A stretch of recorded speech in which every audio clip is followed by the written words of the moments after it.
Today, we're going to dive into a topic that is relevant to all of us right now is the coronavirus crisis. And for those watching in the future, these recordings, we'll see how many of these predictions might come true. But we're going to try to sort of frame fintech in this crisis.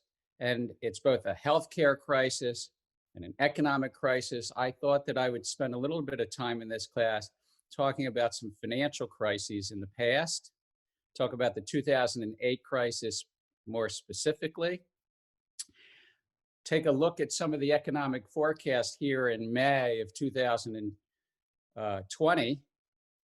Of course, those looking in the future will sort of look back and say, aha, was it better, was it worse? I have some points of view about that, and I'll share those openly. And then we'll sort of finalize about what this means for fintech and some of the sectors and subsectors within the space. So with that, I'm going to try to share some slides and get going.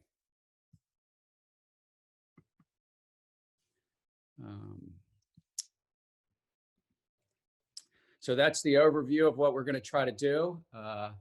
And looking a little bit at crises, the 2008 crisis, and as I said, grounded in what's happening today. Glad to take questions at any point in time. This is a little bit more relevant today, but it also much broader than just fintech. Some of the readings were around what's happening in financial technology, the interviews that TechCrunch put out of 8 top fintech VCs and what they're seeing. I also closed this discussion with something that Boston Consulting Group just put out in May of 2020.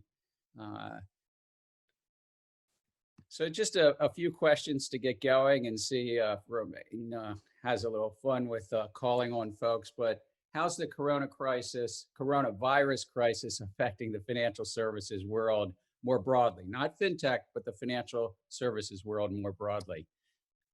And though it wasn't in the readings, many of you are studying finance and are from the world of finance. So these could be just your personal opinions, of course. Good morning, everyone. Come on, this is one of your last opportunities to shine. Olivia, you have the floor. So with the stock market sort of tanking in the past few months, that would impact any business that manages financial assets. So mutual funds, hedge funds, the like, the vast majority of them probably have their asset base declining in a similar way. They're all working remote as well, so you could think of ways that might impact other financial services companies that maybe are not quite as technologically savvy as other sectors. But basically any business, so it could be insurance, it could be banking, will have to revalue the assets that they hold on their balance sheets. So can I pause just for a second? Because you mentioned about 4 or 5 really important themes. One is the volatility, and that financial services really stands in our economies as managing and helping the economy more broadly manage risk, taking in risk and transferring that risk and pricing risk. So, but the volatility itself has come along. Now, some firms will fail, some firms won't. When I was at Goldman Sachs, there was a saying, I didn't create this saying, is that volatility was our friend. Well, it was our friend if we could manage it well, not if we stumbled along the way. But financial firms are often in the business of managing risk, whether they're insurance companies, investment banks, and the like. So that's one thing that Olivia has mentioned, but she's also mentioned assets. And in 2 different ways, I just want to highlight. Assets under management for the wealth management or asset management field has shrunk a bit. And so to the extent that BlackRock used to be maybe $7 trillion of assets and maybe is 6 trillion or 6 going to 5, that's fewer assets under management. But also, I think the second piece that Olivia mentioned is really critical, is valuing those assets, particularly if, let's say, you were in a commercial banking field or you were in a fintech field making loans. The actual loan side of the balance sheet, you're seeing that commercial bank after commercial bank is taking losses on those loans in anticipation of the delinquencies and defaults that will come. So that's a revaluation of their loan portfolio and is likely to continue. I think I saw Danielle's hand up as well, maybe in there. Yes, and then Adam.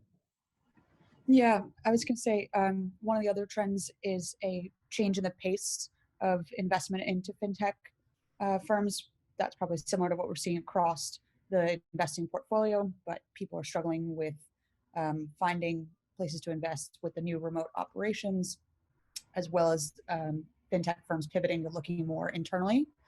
And within the venture capital space, there's been some reports of investors advising startups to focus more on their core business operations, scale back auxiliary functions, and generally have a sort of return to core business. So let's just take those two, and we're going to dive all the way into all of these. But one is basically that the funding coming in to fintech and the venture capital firms themselves, these two married points, are really looking at things differently. That the companies need to look at their operations and look at core operations. And we'll talk a lot about that, whether it's in fintech or more broadly in the economy. The companies that were being funded by the venture capital field generally are not yet cash flow positive.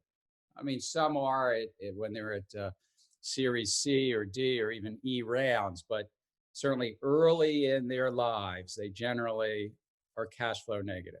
And so how much runway they have, how much time they have, in essence, to turn the corner to get cash flow positive and profitable. And of course, the venture field itself is being more cautious. And so funding is slowing down.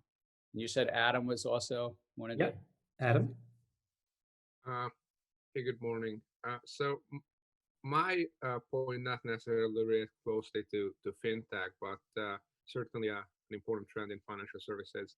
So I'm into commodities, and I'm working on a paper with Professor Merton regarding oil prices. Adam, do you mind turning on your video so we're with you? The thing is, I won't be able to see you then. That's why. Oh, all right. So let's keep going. So since you can't just stop producing oil, like most of the valves in the US and across the globe, the way it's structured, you can't just, it's not a switch that you can shut off. And I'm sure all of you know, we don't drive as much now, and we don't go outside. Airlines are obviously don't operate with the same capacity they did before, so we don't use oil. But on the other hand, we still produce almost the same amount of oil than before. Oil prices took a major hit, forcing a lot of valves to shut down, probably for good, just because it's not necessarily possible to reopen smaller valves. And I think the whole energy sector, if this goes on for a bit longer, might be completely the way it was before coronavirus. It will be completely new after, because a lot of players are forced out. The US's place as the biggest oil exporter might change. So can we circle that back to financial services? What you're saying is the commodity field, the commodity sector is taking quite a hit. There's a demand shock. It's one of the most serious demand shocks that we've seen in several decades. One might even say in 100 years, on energy and on many other physical commodities in the energy and in the metal space, less so in agriculture. And so that demand shock has led to a price shock. We've also had a bit of a scuffle between Russia and Saudi Arabia in terms of oil production and the like. And so how does that circle back to the financial services field in your mind, Adam?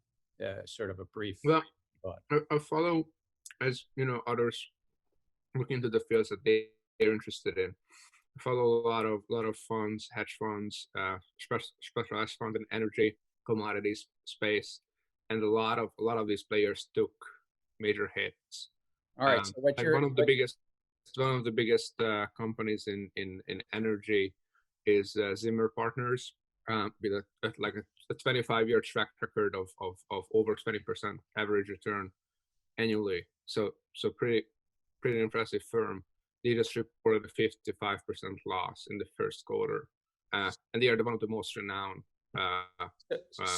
funds in the sector. If I can sort of bring it, Adam, can I just bring it short because we don't have a lot of time? Let me just start it up. What you're saying is there's a commodity price shock. It's moving into a demand shock, a price shock, and it's moving into financial services with returns for the asset managers and hedge funds in the commodity space. Do I capture it? Yeah, absolutely. Thank you. So we've talked a little bit about how it's also hitting towards fintech itself. Some of the funding side, we're gonna go into that more. But what about the positive trends? Are there any positive trends likely to emerge out of this for financial technology firms? Ivy, would you like to give it a shot? Yeah, sure. So I think there's definitely going to be winners and losers from here. So previously, as we know, there's been a huge emergence in terms of fintech across all these spaces, and a lot of them are not profitable. And so I think the positive trend is that firms with, I think, disciplined underwriting, as well as actually a working business model, will emerge from this, unscathed, not unscathed, but probably gaining more market share and doubling down. So I actually think that's a positive, I think for just the general market, because it is a little oversaturated. So Ivy's highlighted, it's a highly saturated field, but for those who have a truly viable business model, that may play to their advantage. We're also going to talk about various sectors that it might play to their advantage as well. And I think there was another hand up. Hassan? Yeah, so like for instance, I can talk about my country, Bahrain. With this pandemic, I've noticed that people who are not used to fintech technologies are now getting used to it, and they're taking advantage of these kind of services.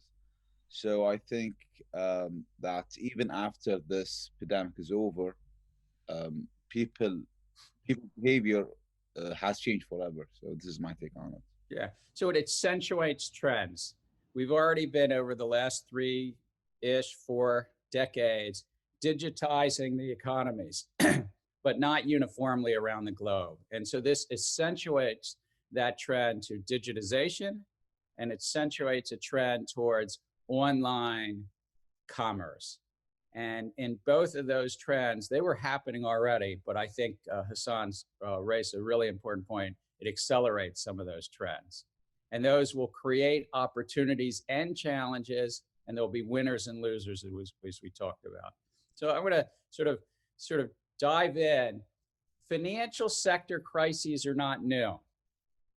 This is just sort of a sampling of a list, and even in 2008, we were followed by European debt crisis in 2009 and 2012.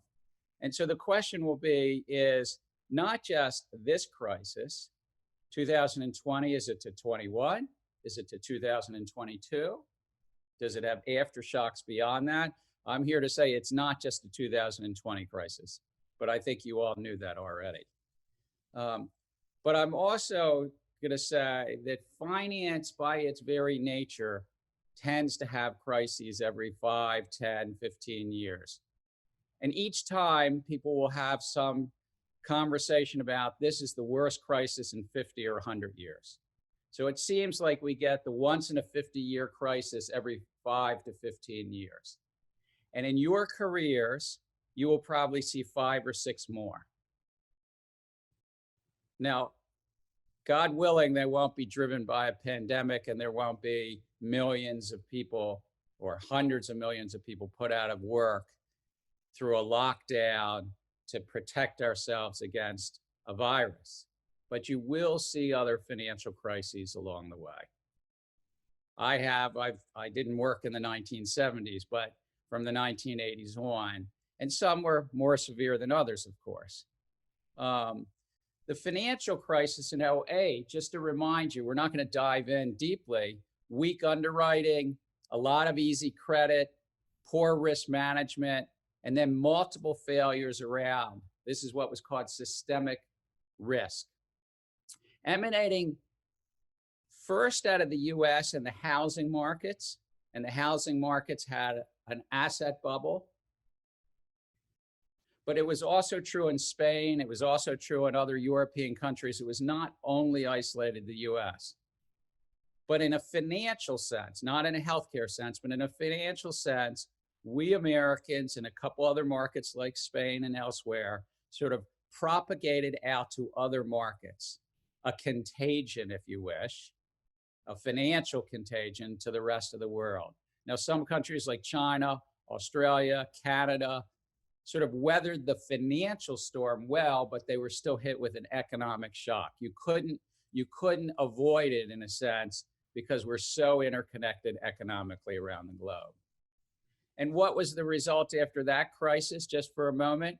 There was financial reform around the globe, primarily in Europe, Canada, Australia, the US, Japan, had to put in place a stronger set of regulations. It didn't change the fundamental basic regulatory environment, but more capital, more shock absorbers within the banking sector, more transparency in the derivatives markets, and the like. Gary, I think I recognize you on this picture, no? All right, so where, Romain? In the front row? Yeah, oh, you mean the center bald head? No, just a little lighthearted. I mean, we could have done a poll and asked how many people think that's me, but I'm sorry to let you down. That's Ben Bernanke, the chairman of the Federal Reserve.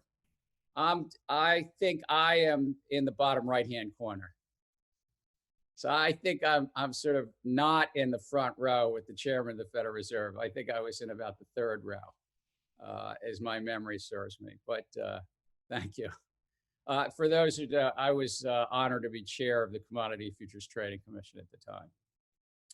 That set of reforms, I sort of give you here a 4-year-old chart out of a law firm, Davis Polk, that kept track of these things. But those Dodd-Frank reforms were around transparency in the derivatives markets, asset-backed securitizations, the sort of resiliency of banking itself, and a lot about consumer protection, mortgage market reforms, and the like, and systemic risk. And so this just gives you a sense of all the different slipstreams that came out of that reform. Many people would say that that crisis started in the financial sector. It's not quite true. It was the housing sector, an asset bubble in the housing sector, easy credit, and certainly the financial sector was at the center of it, but it's the mix of housing, finance, and frankly, a failure in Washington and in London and elsewhere to stay abreast and help regulate the market. So a failure in the capital markets and in finance, but also a failure in public policy that got behind and loosened relation to finance. We're living in a different set of crises now, I would say. Fintech, fertile ground. We've talked about this for the whole 10 classes we've had. But in the midst of the Corona crisis, I think four of the fertile grounds that we've already talked about are accentuated. Digitization of money. We still have paper money. I think we're going to move even faster on this. What's an interesting thing is the last 7 weeks, the US Federal Reserve has actually continued to issue paper money. Paper money has grown, not significantly, but it's grown close to 4 or 5% in outstanding. Now, that might be a flight to quality. It might even be drug runners who want paper money. Wide acceptance of new tech. I think that we already were realistically in a mobile phone, mobile delivery, user interface. But I think that's accentuated. I think we've accentuated these trends about large pools of data and the value of those pools of data. So what do we see in terms of fintech incumbents and the big tech? Well, big finance, we've talked about. Huge volumes in the capital markets, government debt markets. They're working on these stimulus loan programs. And they've also boosted their allocations of loan loss reserves. I think we're still 6 to 18 months away from significant delinquencies. In the corporate sector and the leveraged loan marketplace, we'll see some of those earlier. The high yield debt market, small business loan market, we'll see those in 2020. I think in the household sector, we'll peak in 2021.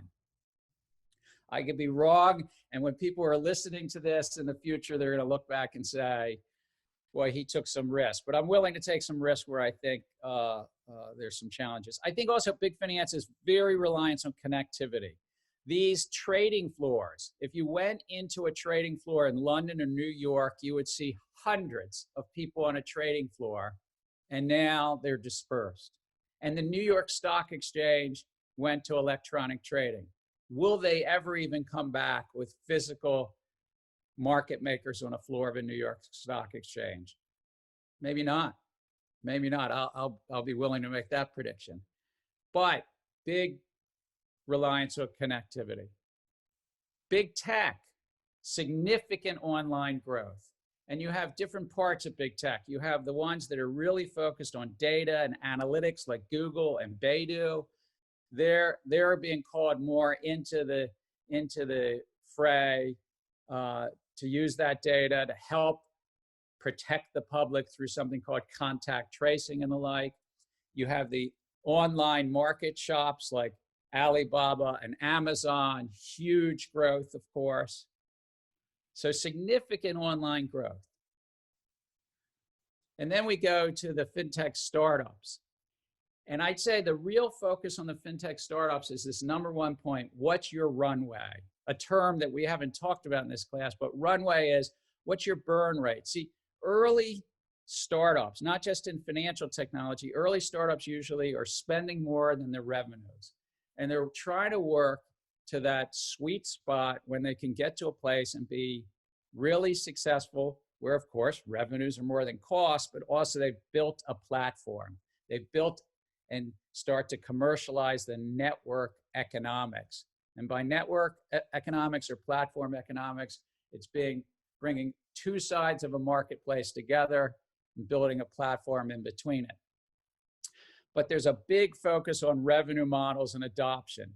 And if you've recently raised money, you're in better shape than if you haven't. So it's not about whether you're at the seed round or a series C or D, meaning you've done 3 or 4 rounds of funding. It's really how much cash do you have, what's your burn rate, and hunkering down. IPOs, initial public offerings, probably off the table for the rest of 2020 and maybe well into 21.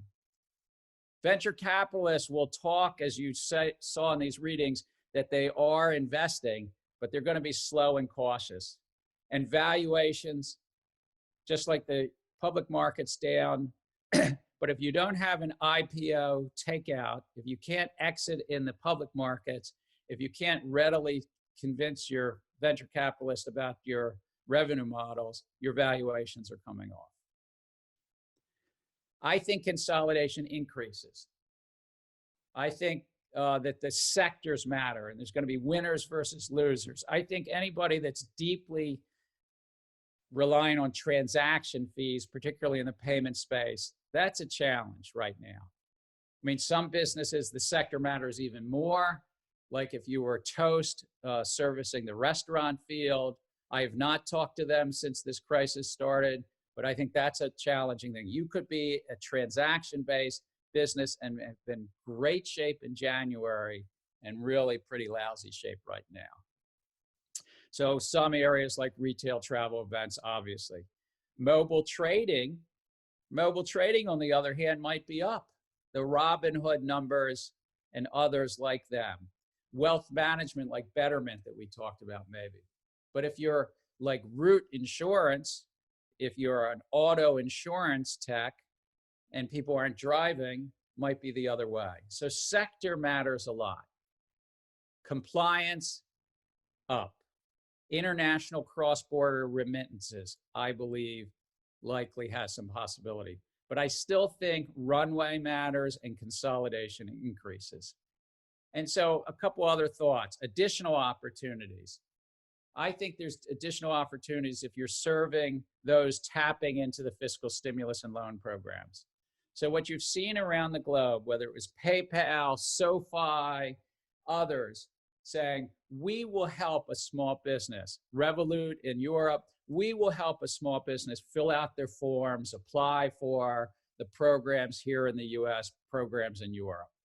And that's an opportunity to actually build customer relations.